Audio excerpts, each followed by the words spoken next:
हा बड्डे म्हटलं ना फालतू खर्चा वाटतो मला बड्डे वगैरे असलं काही आवडत नाही.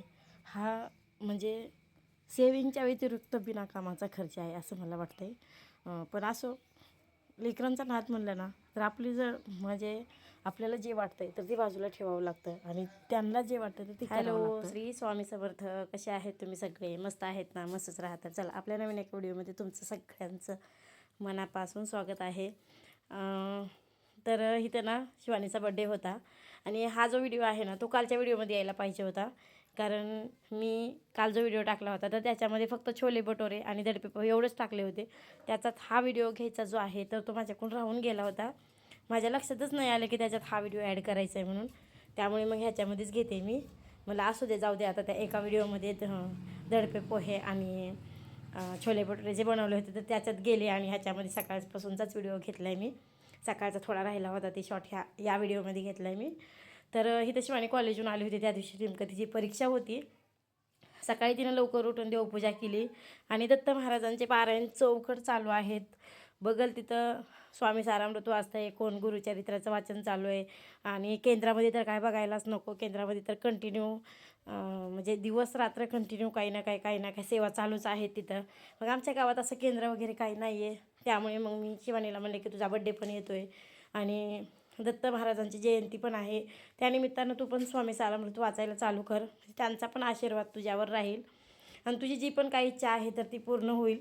आमची तयारी झाली. आता साडी वगैरे चेंज केली मी. बघा, छोटंसं असं डेकोरेशन केलं, जास्तीचं काही केलं नाही. बघा, थोडंसं डेकोरेशन केलं. शिवानीची फक्त एक मैत्रीण आहे ती येणार आहे बड्डेला. बाकी घरातल्या घरात आम्ही बड्डे वगैरे करणार आहेत. तर माझा अजून मेकअप राहिला आहे करायचा. पूर्ण मेकअप केला आणि लिपस्टिकचा. तर इथलं पुढचं मी बोलणं डिलीट मारलं, कारण इथं ना आवाजच व्यवस्थित येत नव्हता. सगळं म्हणजे कालवाच ऐकू येत होता सगळा पोरींचा. त्यामुळे मी आवाज डिलीट मारला. इथं बोलत होते मी की मेकअप सगळा केलं ना आणि लिपस्टिकचं नाही लावलं ना तर मेकअपचा काहीच उपयोग होत नाही. तसं तर मेकअप मी काहीच केलाच नव्हता. साधे सिंपल साडी वगैरे चेंज केली होती आणि ते शिवानीचा ड्रेस दाखवत होते मी. नगं होय करीत ड्रेस आणला होता. ती तर म्हणली होती की नको म्हणून, पण मीच म्हणले की चला, पोरींचा नाद असतो, नको बी म्हणलं तरी पण एखादा ड्रेस घ्यावाच वाटतो. तसं तर बड्डे एकदम साधा सिंपल पद्धतीने साजरा करायला पाहिजे, पण आता सध्या कोणी तसं करत नाही. स्वामी सेवेचं जे पुस्तक आहे तर त्याच्यामध्ये लिहिलेलं आहे की बर्थडे जो आहे आपला तो कसा साजरा करायचा. एखाद्या गरीबाला एखादा नवीन ड्रेस घेऊन द्या. अगर मंदिरात जाऊन तुम्ही काही दानधर्म करायचं तर दानधर्म द्या. त्या दिवशी फुंकर मारायची नाही. अगर कशाला बधाई लावायची नाही. तर नेमकं आपण बड्डेला तीच करतो सगळेजण.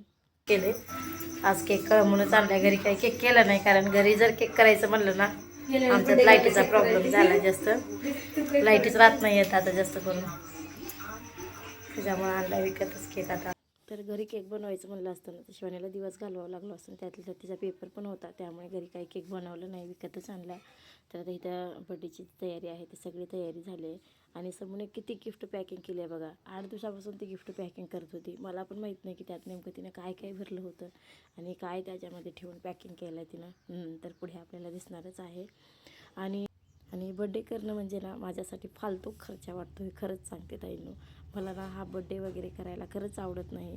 कारण लहानपणापासून मी ऐकत आले की आपण जर बड्डे केला तर एक वर्ष कमी होतं, बड्डे केलं की 1 वर्ष कमी होतं. मला ना पहिलं समजतच नव्हतं की 1 वर्ष कशामुळं कमी होतं आहे, काय होतं आहे. तर कारण आपण लहान असतो आणि बड्डे हा काय असतो प्रकार हाच खरं तर माहिती नव्हता आम्हाला. आईच्या घरी पण आणि लग्न झालं नवऱ्याच्या घरी पण इतके दिवस माहीत नव्हतं. आत्ता ह्या 5-7 वर्षामध्ये मोबाईलचा काळ निघाला आहे. कोणी पण कोणाचे डेकोरेशन बर्थडे सगळं टेटसमुळं माहिती व्हायला लागले. त्याच्यामुळं ना आत्ता माहिती व्हायला की बड्डे नेमकं काय असतो आणि 1 वर्ष कमी कशामुळं होतं. तर बड्डे केलं ना तर लगेच माणूस म्हणतं की एवढ्या वर्षाची झाली, तेवढ्या वर्षाची झाली, आता पुढे एवढं वर्ष लागणार आहे, पुढे एवढं, आतापर्यंत एवढं वर्ष झालं, हे सगळं माहिती होतं आपल्याला. आणि बड्डे जर नाही केलं ना आपल्याला माहिती पण होत नाही की आपलं वय नेमकं किती आहे. तर त्यामुळे कदाचित पहिले लोक म्हणत असतील की 1 वर्ष कमी होतं आहे म्हणून. कारण ह्याचं मागतलं जे रिझन आहे तर तेच मला माहीत नव्हतं. आणि खरं तर ना बड्डेला फुंकर मारणे, कातर म्हणजे बत्ती लावणे हे खरंच चुकीचं आहे. पण आता सध्या कोणी तसं नियम धर्म वगैरे आता कोणी पाळत नाही. बड्डे म्हणजे सगळ्यांना उत्सुकता. तुम्हाला वाटत असेल की मी कधी बड्डे करत नाही, कधी बड्डे चालू होतं असं बोलताना वाटत असेल. पण सगळी पॅकिंग केलेली तर पप्पानीच काढली. माझा बर्थडे साजरा करत नाही आणि माझी तारीखसुद्धा आतापर्यंत मी बड्डेची कधी कोणाला सांगितली नाही. मला स्टेटसला फोटोज असे फोटो किती पण ठेवल. बड्डे म्हणलं ना तर मला नको वाटतं. माहीत नाही मला कशामुळे आवडत नाही, पण पोरींचं कसं नाद असतो, आता जगाबरोबर त्यांचा करावाच लागतो. तर असो, बड्डेबद्दल तर माझे स्वतःचं मत मी तुम्हाला सांगितलं आहे. तर आता सगळं तर करावंच लागतं जगाबरोबर सगळं.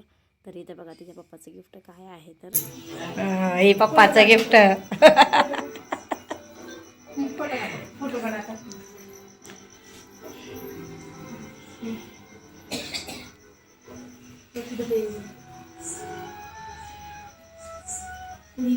तर इथे शिवानीला किती आनंद झाला आहे. त्या अंगठीसोबत किती फोटो काढू आणि किती नाही असं झालं होतं तिला. कारण तिच्यासाठी ते गिफ्ट सरप्राईज होतं आणि आयुष्यातलं पहिलं गिफ्ट होतं तिच्यासाठी सोन्याचं. त्यामुळे तिला खूप आनंद झाला होता.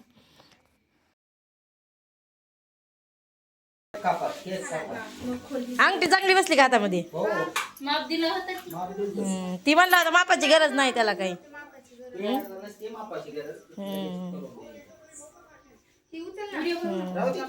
पण मी काकूला देऊ दे की बिस्किट पुढे द्या की तिच्या हातात.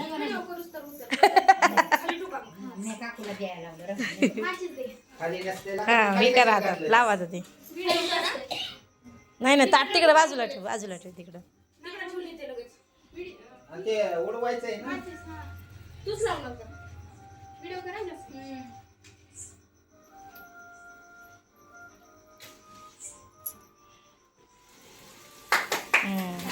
Happy birthday to you. झालं लगे लगे बंद झालं कधी. हा तर सगळे गिफ्ट वगैरे अगोदर घेतले, अंगठी वगैरे हातात घातली आणि नंतर केकची कटिंग केली. आणि आता इथं ओवाळायला व्हिडिओ काही घेतला नाही, तो स्किप झाला माझ्याकडून, घ्यायचं राहून गेलं. त्यामुळे मग फक्त गिफ्ट घेतलेलं आणि केक कट केलेलं एवढाच व्हिडिओ आला आहे. तर इथं शिवानीला आता मी केक भरवत होते. तिला ना कोणीच लावला नव्हता केक. त्यामुळे मग मी म्हणलं की चला आपण तर थोडासा केक लावू, कारण त्याशिवाय बी बड्डे साजरा केल्यासारखं वाटत नाही. बाहेर पोरं बड्डे करायचं म्हणले ना, म्हणजे पोरांमध्ये पोरी तर काय बाहेर बड्डे करत नाही आणि एवढा राडा करतात ना, ते एवढं घाण करतात. अख्खा केक त्यांचा लावण्यामध्येच वाटळा होऊन जातो. पण आपल्या पोरींचं बरं असतं की पोरी घरातच बड्डे करतात, बाहेर करत नाही. जरी केला तरी ना अंगाला बघून इतकं अंगाला ते स्वतःला लक्ष ठेवतात ना की थोडंच ना केक कुठं लागू देत नाही. ते एवढं ती अंगाला बघून बड्डे साजरा करतात. तसं तर शिवानी बाहेर कधी बड्डे करायचा हिचा संबंधच येत नाही. घरीच बड्डे असतो सारखा तिचा. वर्षाला बी झालं तरी. गेल्या वर्षी तर काय आमच्या दीर वारले होते, त्यामुळे बड्डे साजरा करण्यात आला नव्हता. पण ह्या वर्षी साजरा केला आहे बऱ्यापैकी. बाकी कधी कोणाला बोलवलं नाही गल्लीतल्याला वगैरे, घरातल्या घरातच बड्डे केला आहे.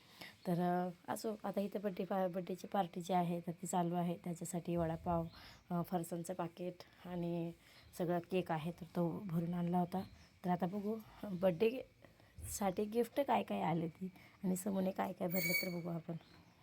हे शिवानीपेक्षा जास्त सरप्राईज माझ्यासाठी आहे, कारण तिला माहिती होतं एखादं पाकिट कोणचं पॅक केलं आहे, पण मला माहीत नव्हतं.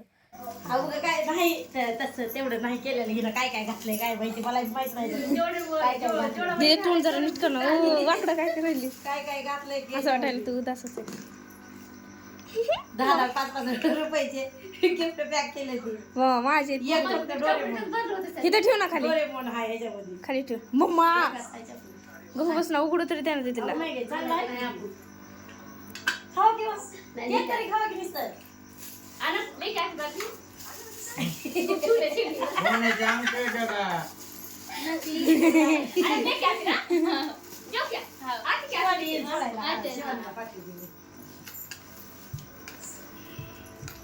दाखवा का, ठेवते खाली. काय काय आहे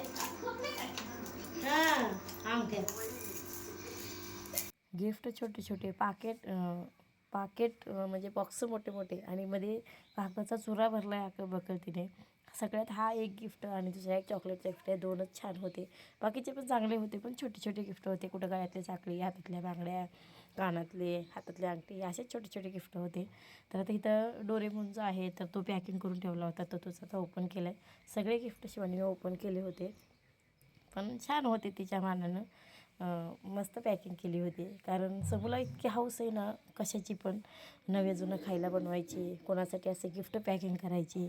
तिला खूप आवड आहे. काहीतरी विकायला जायचं, पैसे कमवायचे, अरे बापरे, त्याच्याशिवाय तिला दुसरं काही गिफ्ट पण खूप छान पॅकिंग केली होती समूने. तर हे गिफ्ट जे सरप्राईज आहे तर ते फक्त तर माझ्यासाठीच होतं, कारण शिवानीला माहिती होतं की तिने काय काय पॅकिंग केलं, पण मला माहीत नव्हतं. त्यामुळे ते सरप्राईज खरं तर माझ्यासाठी. हाय, हॅलो, नमस्कार, कसे आहेत तुम्ही सगळे? मस्त आहेत ना? मस्तच राहा. तर तुम्हा सगळ्यांना सगळ्यात अगोदर श्री स्वामी समर्थ. तर आताच बर्थडे सगळा पार पडला आमचा. घरातल्या घरात जरी करायचं म्हणलं ना तरी राडा खूप होतो कशाचा बी, करायला तेवढाच टाईम आणि सगळं आवराआवरी करायला तेवढाच टाईम गेला. आणि गिफ्ट पॅक केले होते, 7-8 बॉक्स पॅक केले ते समोर, त्याच्यामुळे ते काढण्यातच खूप वेळ गेला. पुढं जे कारण आता वडापाव, फरसाण आणि केक खाण्यानंच पोट तर भरलं आहे. आता जेवायची काही इच्छा नाही, पण उद्या उपवास आहे, उद्या गुरुवार आहे. उद्या गुरुवार आहे म्हणून. पण आता शिवानीनं जेवायला विचारलं म्हणून माझ्या लक्षात आले की उद्या गुरुवार आहे, त्यामुळे म्हणलं तुम्हाला आधी शुभेच्छा देऊन ठेवू. उद्याचं हारी उद्या. आता व्हिडिओ तर काय पटापट येत नाहीत, 2-3 दिवसांना उशिराच व्हिडिओ येत आहेत माझे. तर समूचे दिलेले गिफ्टमध्ये हा एक गिफ्ट चांगला होता. हे सगळे चॉकलेट भरलेले, वेगळे वेगळे छान आहे चॉकलेट. आणि हा डोरेमॉन आणि एक साखळी दिली, एक कानातलं दिलं एक छोटंसं, आणि अंगठे एक, असं छोट्या छोट्या वस्तू दिला 10-5 रुपयाच्या. स्वतःच घालून बसली. तर ते गिफ्ट पॅक केले, त्यात कागद साखर बकळ भरले होते. गिफ्ट छोटे छोटे ठेवले आणि बॉक्स मोठे मोठे ठेवले, त्यामुळे मग जास्तच पूर्ण सगळा राडा झाला. आता सगळा साफसफाई केला आहे, जेवण करायचं, तिकडे जेवायला चालू आहे सगळ्याचं. मी थांबले इथं, मला व्हिडिओचा एंड करायचा होता आता. तर आजचा व्हिडिओ कसा वाटला नक्की कमेंटमध्ये सांगा. व्हिडिओ आवडला असेल तर उद्या दत्त जयंती येणार होती, त्यामुळे इथे शुभेच्छा द्यायच्या होत्या मला, पण मी गुरुपौर्णिमा म्हणून तिथला आवाज डिलीट केला. तर असो, दत्त जयंतीच्या तुम्हा सगळ्यांना खूप खूप शुभेच्छा. मला माहिती आहे हा व्हिडिओ उशिरा येणार आहे. तर बाय. श्री